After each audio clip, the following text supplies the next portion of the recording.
सलाम, नमस्ते, सत श्री अकाल। मैं हूं रजा और आप देख रहे हैं रजाग्राफी की अंतरराष्ट्रीय प्राइम टाइम रिपोर्ट। एक ऐसा वीडियो जिसमें पूरी दुनिया की तमाम बड़ी खबरें आपको आसान भाषा में मैं आपको बताता हूं। अगर आप हमारे चैनल पर नए हैं तो चैनल को सब्सक्राइब कीजिए।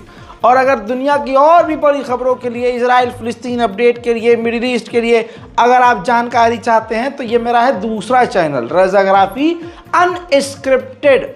जाइए और उस चैनल को भी चेक कीजिए, बहुत सारे अपडेट है। सबसे बड़ी खबर यह है, अमेरिका और बरतानिया टेंशन में है कि रशिया ईरान की न्यूक्लियर हथियार बनाने में मदद कर सकता है।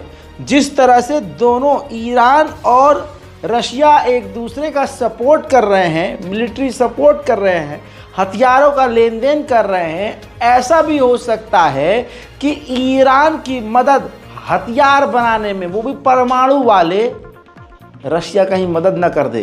बरतानिया और अमेरिका ने चिंता व्यक्त की है। उधर ईरान ने ये देखिए अपने ही दम पर सैटेलाइट लॉन्च कर दिया है, लेकिन अंदर की खबर यह है कि रशिया हर तरह से सैटेलाइट लॉन्च में भी ईरान की मदद कर रहा है। वहीं ईरान के नए विदेश मंत्री ने साफ तौर से मीडिया से कहा है कि अमेरिका और वेस्टर्न देशों से हम बातचीत करने को तैयार हैं, लेकिन हम प्रेशर और धमकी नहीं झेलेंगे।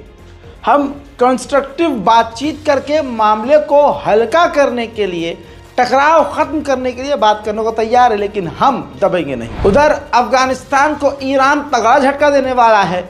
20 लाख से ज़्यादा अफगान रेफ्यूजीज को ईरान अपने मुल्क से निकालकर वापस अफगानिस्तान भेजने की तैयारी में है। उधर मेरे दोस्तों, पाकिस्तान के बैलिस्टिक मिसाइल, परमाणु मिसाइल प्रोजेक्ट को तगड़ा झटका लग गया है, क्योंकि जो चाइना की कंपनियां पाकिस्तान की मदद कर रही थी, अमेरिका ने उन चीनी कंपनियों पर बैन लगा दिया है, जिस पर चीन भड़क गया है। मेरे दोस्तों, चाइनीज जो है बहुत ऐसे होते हैं ससुरे गधे कहीं के कि वो गधा खा रहे हैं सॉरी, ये बात हकीकत है। रिपोर्ट आपकी स्क्रीन पर। पाकिस्तान से गधा इंपोर्ट कर रहा है, जी हाँ, चाइना, और डिमांड इतनी ज़्यादा है कि एक गधा 3 लाख रुपये का है। पता नहीं ऐसा क्या है भाई साहब गधे में, अल्लाह माफ़ करे भाई। खाओ, खूब खाओ गधा। थोड़ा सीरियस खबर सुन लीजिए, गधे के चक्कर में मत पड़िए। हजरात, पाकिस्तान और अफगानिस्तान के रिश्ते इतने ख़राब हैं कि अफगानिस्तान से पाकिस्तान ने अपने एम्बेसडर को हटा लिया है। मालदीव के राष्ट्रपति मोइज़ू ने भारत के खिलाफ जहर उगला, लेकिन भारत ने आदत के मुताबिक मोइज़ू की यानी मालदीव की मदद की। भारत के दौरे पर मोइज़ू आने वाले हैं, लेकिन उससे पहले चाइना ने अपना जहर निकाल दिया है मालदीव पर, और अंतर्राष्ट्रीय पॉलिटिक्स का जो है अपना खौफनाक चेहरा दिखा दिया है, और मालदीव के साथ डील कर ली है कि कर्ज से बचने के लिए और प्रेशर ख़त्म करने के लिए चाइना मोटा लोन मालदीव को देगा। चाइना ऐसे ही करता है, गरीब देशों को इतना लोन देता है कि वो चुका नहीं पाते, फिर वो उनकी ज़मीन पर कब्जा करके मिलिट्री बेस बनाता है। उधर अमेरिका ने चाइना के इलेक्ट्रिक व्हीकल पर 100% पूरी तरह से पाबंदी लगा दी है, और 50% सोलर पैनल जो चाइना बनाता है उस पर पाबंदी लगा दी है। उधर चाइना J-35 अपने ख़तरनाक लेटेस्ट जनरेशन का फाइटर जेट बना चुका है और उसकी टेस्टिंग कर रहा है। हजरात, चाइना एक और ख़तरनाक कदम उठा चुका है, वो हवा में अपनी एक सेना बना रहा है। तस्वीर आपके सामने, ये उड़ता हुआ जो बलून आपको दिख रहा है ख़तरनाक है। चाइना एयरशिप बना रहा है, ये हवा में उड़ेगी और इसके अंदर कई तरह के एडवांस सिस्टम भी हैं। बताना चाहूँगा, चाइना कह रहा था कि हम अपने टूरिज़्म को बढ़ावा देने के लिए कर रहे हैं, लेकिन एक्सपर्ट का दावा यह है कि चाइना इसको आगे चलकर हथियारों से लैस करेगा और आसमान में अपनी सेना तैनात करेगा। उधर चाइना ने अपने देश के लोगों के लिए कामकाज करने की यानी रिटायरमेंट की एज बढ़ा दी है।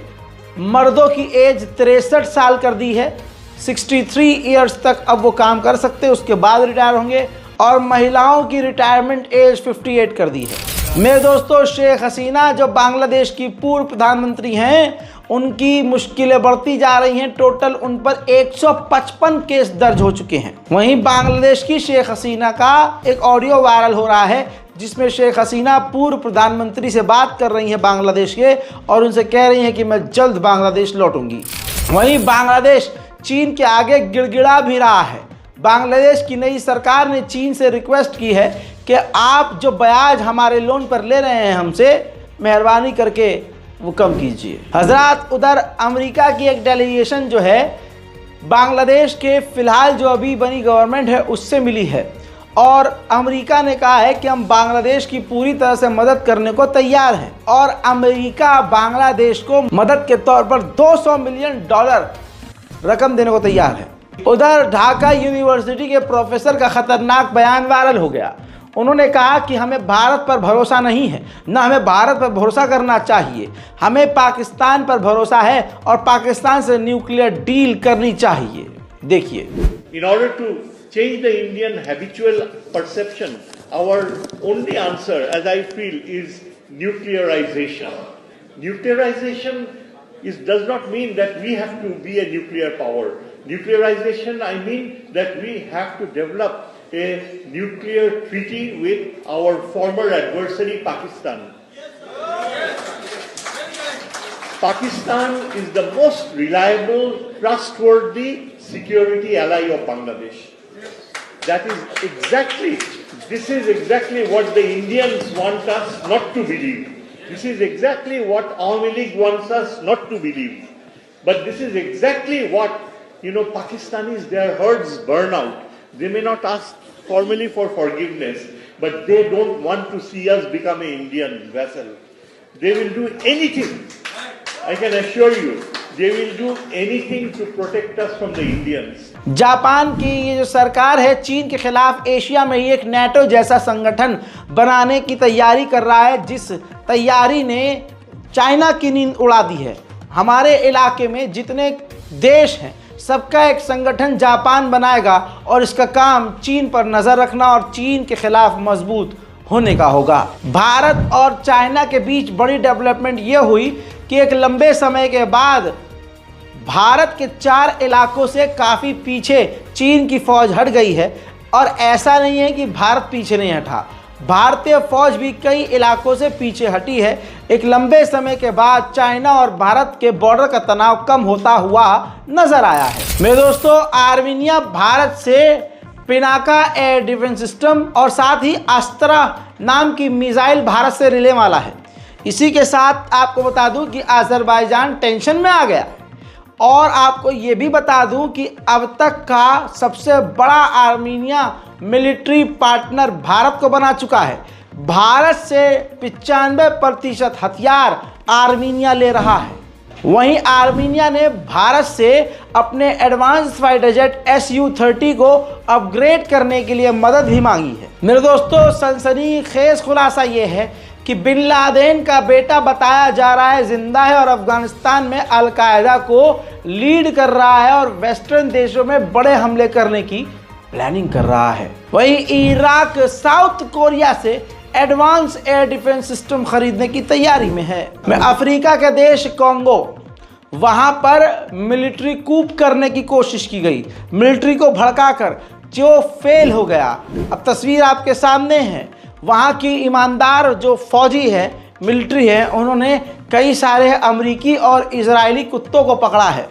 जी हाँ, जिसमें आप देख सकते हैं गोरे नौजवान मौजूद हैं। ये वहाँ के फौजियों को, कमांडरों को भड़काकर कब्जा करवाने की तैयारी में थे। उधर वेनेजुएला इजराइल और अमेरिका के खुलकर खिलाफ रहता है और वेनेजुएला ईरान के साथ रहता है।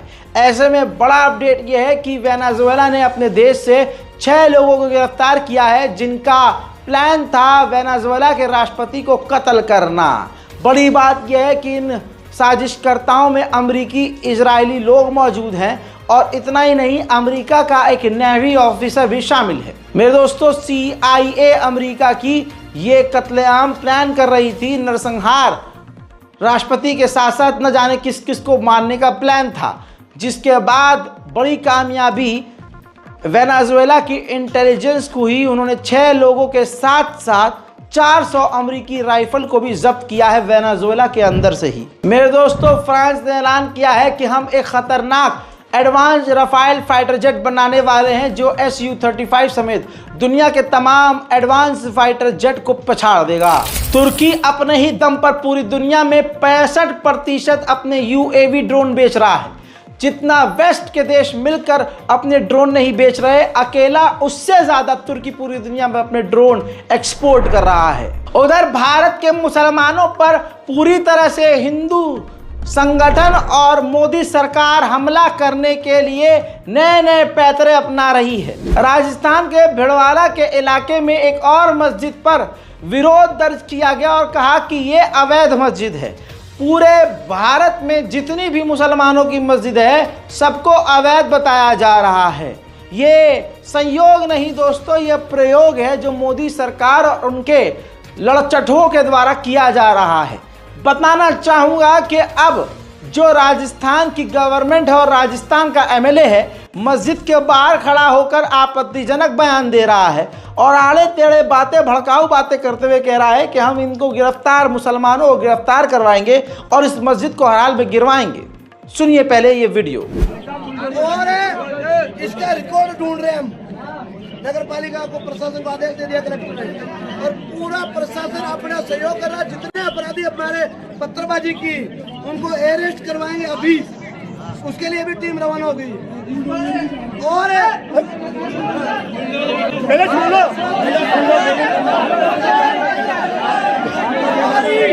हमारी जो अवैध जो निर्माण है इनका, पत्थरबाजियों का, उनको ऊपर ध्वस्त करेंगे, बुलडोजर चलाएंगे। सुन लिया दोस्तों, ये विधायक बोल रहा है, ये बीजेपी बोल रही है। वहीं आपको आगे बता दूं कि भिलवाड़ा राजस्थान में बाहरी हिंदुओं को बुलाकर स्पॉन्सर करके इलाके में दंगा करवाने की कोशिश की जा रही है और मस्जिद पर हमला करने की कोशिश की जा रही है।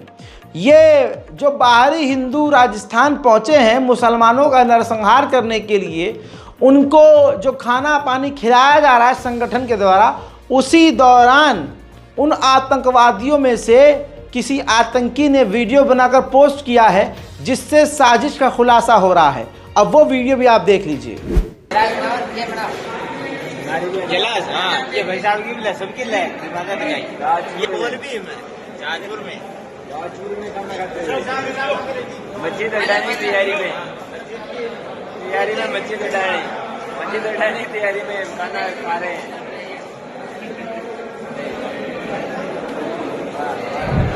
ठीक इसी तरह से हिमाचल प्रदेश मुसलमानों और मस्जिद का विरोध करते हुए हिंदू समाज के आतंकवादी मुसलमान दुकानों पर अब हमलावर हो चुके हैं और मकानों पर मुसलमानों के हमला कर रहे हैं। देखिए,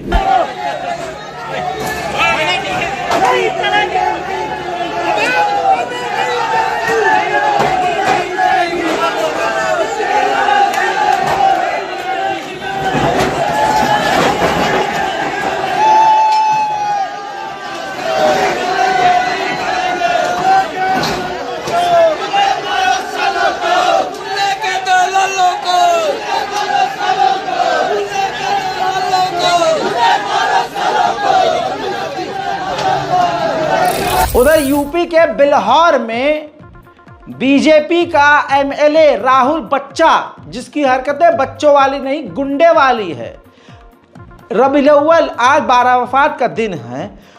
वहीं आपको बता दूं, इस दिन में पूरी गलियों को, इलाकों को मुसलमान लोग सजाते हैं। जैसे हिंदू अपने त्यौहार पर पूरी गलियों को सजाते हैं, इलाके में पंडाल लगाते हैं, पूरी रात शोर मचाते हैं। उनके लिए कानून दूसरा है, मुसलमान के लिए कानून दूसरा है।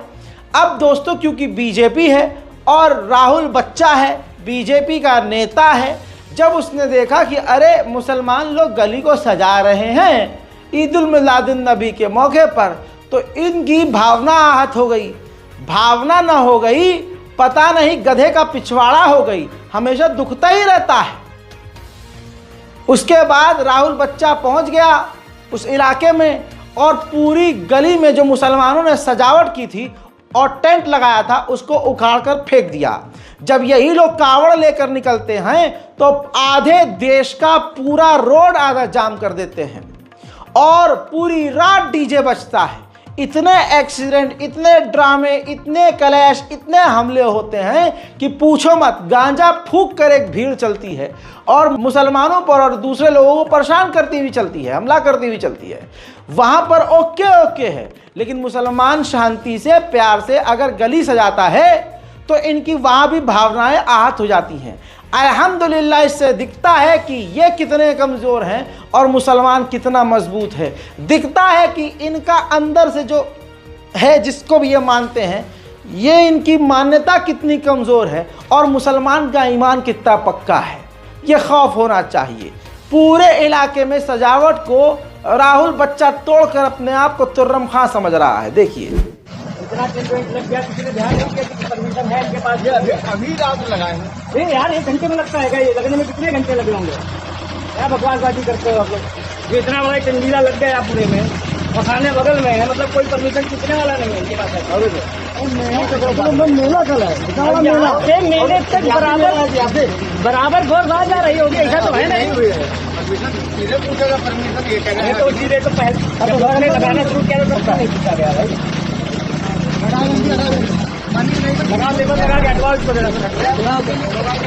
खैर मेरे दोस्तों, ये हमारे मुल्क का हाल है। अंतर्राष्ट्रीय रिपोर्ट में भारत की भी खबरें ज़रूरी थी तो आपको इस स्पेशल रिपोर्ट में मैंने दे दी।